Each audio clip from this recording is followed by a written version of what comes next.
ইসরায়েলের প্রেসিডেন্ট নেতানিয়াহুকে কি গত 3-4 দিনে কোথাও দেখছেন? তার কোনো কথাবার্তা আপনি খোঁজ নিয়ে দেখেন, আপনি দেখছেন না। এই যুদ্ধটা বেসিক্যালি হলো আমেরিকার সাথে চায়না এবং রাশিয়ার, বাট যুদ্ধের ভেন্যুটা ইরানে। তার সে জানে এই যুদ্ধ বাদ দিলে তাকে সেই অ্যাপিস্টেন্ট ফাইল, এটা তাকে ফেস করতে হবে, এই কেসগুলো ফেস করতে হবে। এবং একই সাথে অন্য যে বিষয়গুলো আছে, সৌদি আরবের যে রাজা বাদশারা আছে এরা ক্ষমতায় থাকতে পারবেন না। আমি যতদূর জেনেছি যে ইরান এই যুদ্ধটার জন্য 25 বছর ধরে তারা ওয়েট করছিল, মানে তারা নিজেদেরকে তৈরি করছিল।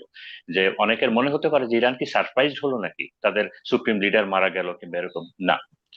ইরান ইরাক থেকে শিক্ষা নিয়েছে, তারা সিরিয়া থেকে শিক্ষা নিয়েছে, আফগানিস্তান থেকে শিক্ষা নিয়েছে, মানে ওখানে আমেরিকান যে আগ্রাসন ছিল সেগুলো থেকে শিক্ষা নিয়ে তারা 25 বছর ধরে তারা তো নিজেদেরকে তৈরি করেছে এবং এই যুদ্ধের জন্য তারা আহ, প্রস্তুতি নিয়েছে, তারা রেডি ছিল।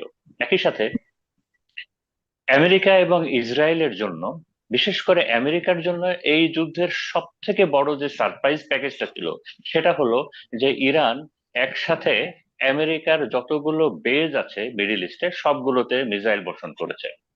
তো এই আমেরিকা এইটার জন্য তারা রেডি ছিল না, এতগুলো ফ্রন্ট একসাথে ওপেন করার বিষয়ে তারা রেডি ছিল না। আমি আমি ছাড়া ছাড়া কয়েকটা ইনফরমেশন বলি। প্রেসিডেন্ট ট্রাম্প প্রেসিডেন্ট ট্রাম্প হলো আমেরিকার এই মুহূর্তে সব থেকে বড় পলিটিক্যাল ফিগার। আমি জনপ্রিয়তার কথা বলছি না, সব থেকে পাওয়ারফুল পলিটিক্যাল ফিগার রিপাবলিকান পার্টিতে। এবং হোয়াইট আমেরিকানদের ভেতরে ট্রাম্পের থেকে বেশি ইনফ্লুয়েন্সিয়াল কেউ নাই এখন। ট্রাম্পের ভয়েস, ট্রাম্পের আইডিয়া, এগুলো আমেরিকাতে ম্যাটার্স। এই জন্যই আপনি দেখবেন যে রিপাবলিকানের ভিতরে তো আপনি দেখবেনই না যে ট্রাম্পকে প্রতিবাদ করে কেউ কোনো কথা বলছে।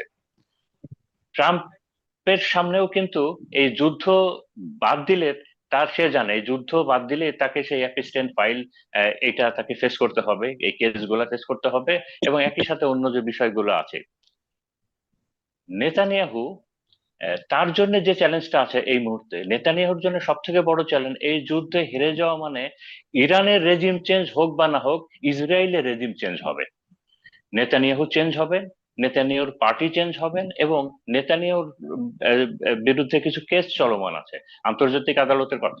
কথা তো ফরাদ ভাই বললেন, তার দেশেও দুর্নীতি বিরোধী অনেকগুলো কেস আছে, এই কেসগুলো চলমান আছে। এই এর প্রত্যেকটা বিষয় হলো এই যুদ্ধের একটা বড় ফ্যাক্টর। এই জন্য আমি বলছি যুক্তরাষ্ট্রের পররাষ্ট্রমন্ত্রী হলো মার্কো রুবিও, এবং একই সাথে এই মার্কো রুবিও হলো যুক্তরাষ্ট্রের ন্যাশনাল সিকিউরিটি অ্যাডভাইজার। এবং আমেরিকার বিশেষজ্ঞরা বলে, ওয়েস্টার্ন বিশেষজ্ঞরা বলেন যে উনি যেহেতু ন্যাশনাল সিকিউরিটি অ্যাডভাইজার, এ কারণেই সিকিউরিটি রিলেটেড সকল ইনফরমেশন উনার মাধ্যমেই ট্রাম্পের কাছে যায়। এবং ট্রাম্প অনেক কিছুই, ট্রাম্পকে ওইভাবে ওয়াকিবহাল করাও হয় না, এবং ট্রাম্প অতটা ইন্টারেস্টেড অনেক কিছু তো। এবং এই মার্কো রুবিও হলো জায়নিস্ট যে লবিং যে গ্রুপ আছে, ইহুদিদের যে সব থেকে বড় লবিং যে গ্রুপ আছে, এই গ্রুপের একটা বড় কি ফ্যাক্টর এই মার্কো রুবিও। ইউএস এর জন্য একটা বড় ফ্যাক্টর হয়ে গেছিল ইরান, যখন নেগোসিয়েশন, ইরানের প্রেসিডেন্ট তো সরাসরি বলে দিল যে আমরা যুদ্ধবিরতি চাই না, আমরা যুদ্ধ চালিয়ে যেতে চাই, আমরা আমেরিকা ইসরায়েলের সাথে কোনো নেগোসিয়েশনে যাব না। ইসরায়েল এবং আমেরিকা, বিশেষ করে ট্রাম্প, এইটার জন্য রেডি ছিল না। এবার আমি আহ, আর দুইটা বিষয় বলবো এই ক্ষেত্রে। সৌদি আরবিয়া, সে যুদ্ধটা চাচ্ছে না। আমি যতদূর ইনফরমেশন নিয়েছি, এবং আমি এগুলো ওয়েস্টার্ন মিডিয়ার খবর বলছি, যে তাদের অনুযায়ী সৌদি আরব, তারা কিন্তু গত 20 বছর 25 বছর ইরানের সাথে মিডল ইস্টে সব থেকে বেশি শত্রুতা সৌদি আরবে। সৌদি আরব সে এই যুদ্ধটা চাচ্ছে না। সৌদি আরব যুদ্ধটা চাচ্ছে না মেনলি দুইটা কারণে। যে সৌদি আরব জানে যে এই যুদ্ধটা আরো একটু বেশি ছড়িয়ে গেলে সৌদি আরবের তেলের যে মানে আপনার যে প্লান্ট গুলো আছে, এবং ওয়াটার পিউরিফিকেশন যে বিষয়গুলো আছে, এইটা সে হ্যান্ডেল করতে পারবে না। এই সৌদি আরবের মেন, ওদের ওদের সব থেকে বড় শক্তি তো তেল। সৌদি আরব, এই সৌদি তেলের, আরবে তো নাকি এখানে ইনফ্লুয়েন্স করেছে আপনার যুক্তরাষ্ট্রকে বা বিশেষ করে ইসরায়েলকে এই হামলা করবার জন্য, যেটা হ্যাঁ, যুক্তরাষ্ট্র করলো। হুম। ওটা হলো যুদ্ধের আগে, ওইটা হুম। হলো যুদ্ধের আগে। কিন্তু এই যুদ্ধ তো অনেক মার্কো দূর রুবিওর গড়িয়ে কথাই যদি বলি, মার্কো গেছে। রুবিও কিন্তু কথাটা স্বীকার করেছে। হুম। হ্যাঁ, হ্যাঁ, হ্যাঁ, আপনি যেটা বললেন সেটা সঠিক, যুদ্ধ তো অনেক দূর চলে এসেছে। এখন সৌদি আরব যেটা দেখেছে যে তার যে সব থেকে বড় শক্তি হলো তেল। এই ওয়েল ফিল্ড গুলো, ওয়েল রিফাইনারি গুলো, এটা কোনোভাবে প্রোটেকশন, এগুলো আসলে পশ্চিমারা আসলে প্রোটেকশন দেওয়া ভাবতে যায় পারেনি না। যে যুদ্ধটা এই পর্যায়ে পর্যন্ত চলে আসবে, কারণ হ্যাঁ, তারা তো ভেবেছিল এই 3 দিনের স্কেলে চলে যুদ্ধে আসবে। তাদের জয় নিয়ে তারা ফিরে যায়, তাদের উদ্দেশ্য হাসিল হয়ে না, যাবে। হুম, সঠিক সঠিক সাগর ভাই, বাট সব থেকে বড় কথা যে ইরান ইউএস এর সব বেস গুলাতে যে একসাথে এইভাবে অ্যাটাক করবে, এইটার জন্য কেউ রেডি ছিল না। সব থেকে বেশি এটা আমেরিকা নিজে রেডি ছিল না। আহ, তবে এটা ইরান রেডি ছিল, ইরান আপনি কিন্তু যেটা আপনার কথা শুনে যতটুকু বুঝতে পারলাম যে ইরান রেডি ছিল এই ধরনের একটা আক্রমণ হবে, এবং তারাও পাল্টা। ইরান রেডি ছিল বলেই ইরান রেডি ছিল বলেই তারা ফার্স্ট ডেতে এই কাজটা করেছে। এটার হিসাবটা খুব সোজা। আপনি অনেক শক্তিশালী আমার থেকে সাগর ভাই, তো আমি আপনার সাথে যুদ্ধে পারবো না, কিন্তু আপনার 5-6টা সন্তান আছে, 10-12টা কাজিন আছে, 20-30টা আত্মীয় স্বজন আছে, সবাই বিভিন্ন জায়গায় আছে। এখন আমি সবাইকে অ্যাটাক করলাম সব জায়গাতে, তো আপনি এখন সবাইকে প্রোটেকশন দিয়ে আপনার জন্য নিয়ার টু ইম্পসিবল হয়ে যায়। আমি এটাকে ছড়িয়ে দিলাম। ইরান এই কাজটা করেছে।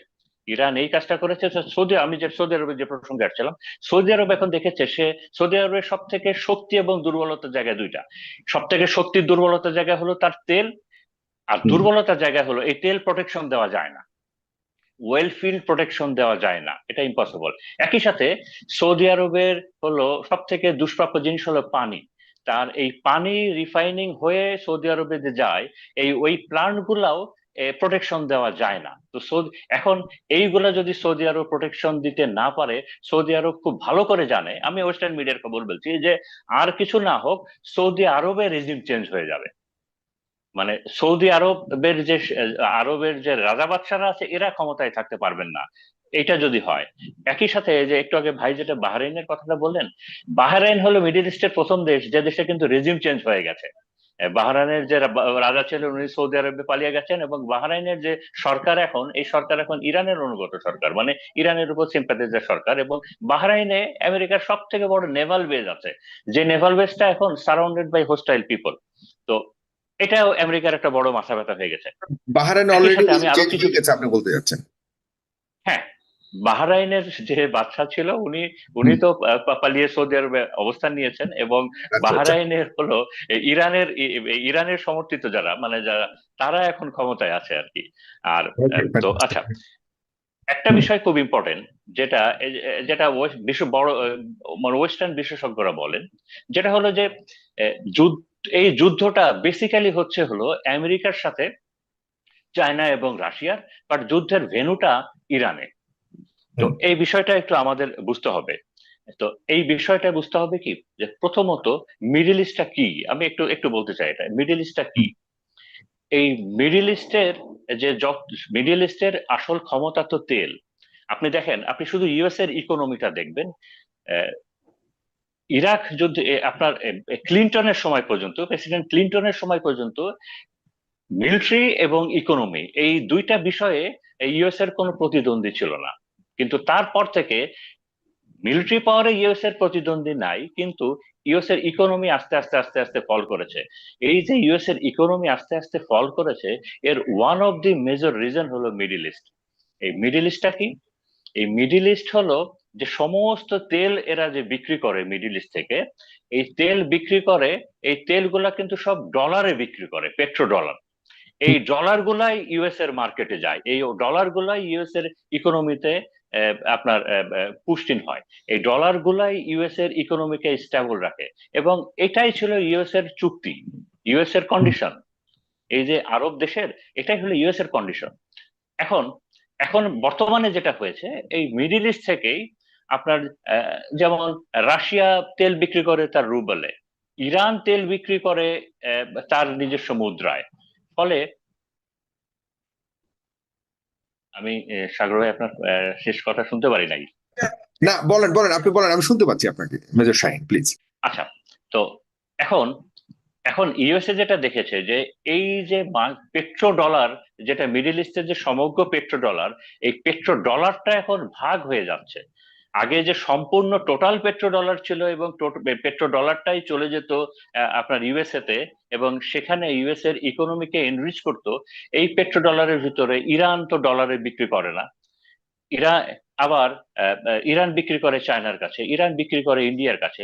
একই সাথে একই সাথে এই যে মিডিল ইস্ট, এই মিডিল ইস্টটা যদি ওয়ার্ল্ড ইকোনমির একটা হার্ট হয়, এই হার্টের সব থেকে বড় আর্টারিটা হলো আপনার এই হরমুজ প্রণালী।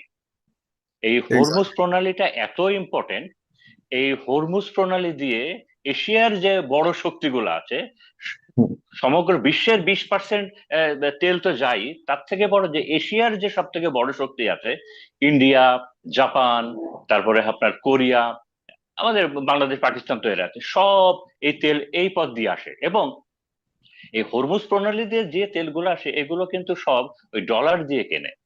তো এই হরমুজ প্রণালী বন্ধ হয়ে যাওয়া মানে হলো আপনার এই যে ইকোনমির উপরে এত, বিশেষ করে ইউএস ইকোনমির উপরে এত বড় একটা আঘাত। এবার আমি আগে যেটা বলছিলাম, যে ট্রাম্প কিন্তু অনেক আগে থেকেই সে কিন্তু রাশিয়াকে, অন্য দেশকে না, সে কিন্তু টার্গেট করেছিল চায়নাকে। আপনি হিসাব করে দেখেন যে চায়না এত বড় একটা শক্তি, এত বড় একটা দেশ, অর্থনীতিতে ইউএস এর সব থেকে বড় কম্পিটিটর, চায়নার নিজস্ব তেল নাই। এবং এবং এই তেলের জন্য তাকে মিডল ইস্টের উপরে ডিপেন্ড করতে হয়। এবং চায়নার তেলের সব থেকে বড় সোর্স ছিল তিনটা: রাশিয়া, ইরান এবং ভেনেজুয়েলা। তো ভেনেজুয়েলাকে তো ইউএসএ সাইজ করে ফেলেছে, বাকি থাকলো রাশিয়া এবং ইরান। ইরান, রাশিয়া তো রাশিয়ার মতোই আছে। এখন ইরানকে যদি ইউএসএ কোন রকমে কবজা করতে পারে, তার মানে হলো আপনি চায়নাতে যে তেলের ফ্লোটা আপনি বক্সের ভিতরে নিয়ে গেলেন, তার মানে চায়নাকে, তার যে ইকোনমিক যে প্রবৃদ্ধি এবং ইকোনমিক ক্যাপাবিলিটিটা আপনি অনেক অনেক অনেক বেশি হ্যান্ডিক্যাপ করে ফেলে দিলেন। তো যে কারণেই আপনি যদি গ্লোবালি চিন্তা করেন, ইরান একটা বড় ফ্যাক্টর। এটা শুধুমাত্র একটা রিলিজিয়াস যুদ্ধ না, শুধুমাত্র এটা যুদ্ধ না, ইরান একটা বড় ফ্যাক্টর। এবং এই মিডল ইস্ট কন্ট্রোল একটা বড় ফ্যাক্টর। এটা ইউএস এর ইকোনমির জন্য এবং ইউএস এর সার্ভাইভালের বিষয়টা জন্য হলো যে একটা মিনি তৃতীয় বিশ্বযুদ্ধ হিসাবে আছে। মিনি তৃতীয় বিশ্বযুদ্ধ হিসাবে আছে, আমি এই কারণে বলছি যে এ, যেমন ইসরায়েলের আমরা অনেকেই খবর জানি না, কারণ ইসরায়েল থেকে খবরগুলো বাইরে আসতে দেওয়া হচ্ছে না। কারণ এটা ইসরায়েল গভর্নমেন্ট ধরে নিছে যে ইসরায়েলের খবরগুলা বাইরে অ্যালাউ করা মানে হলো ইসরায়েলের হিউমিলেশনটা বিশ্ববাসীর সামনে উন্মোচন করা।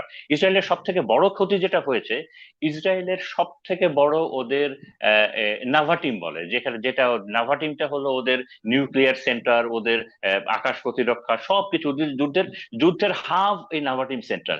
এই নাভা টিম সেন্টারে প্রচুর মিসাইল অ্যাটাক হয়েছে এবং এটা প্রচুর ক্ষতিগ্রস্ত হয়েছে। আপনি কি ইসরায়েলের প্রেসিডেন্ট নেতানিয়াহুকে কি গত 3-4 দিনে কোথাও দেখছেন? তার কোনো কথাবার্তা আপনি খোঁজ নিয়ে দেখেন, আপনি দেখছেন না। কারণ কারণ এই প্রথম ইরান তার মিসাইল অ্যাটাক গুলো খুব প্রিসাইসলি করতে পারছে আপনার ইসরায়েলের মাটিতে। কেন এবং করতে পারছে? সেখানে এই বিভিন্ন করতে গুরুত্বপূর্ণ পারছে স্থান। কারণ হলো, হুম। হ্যাঁ,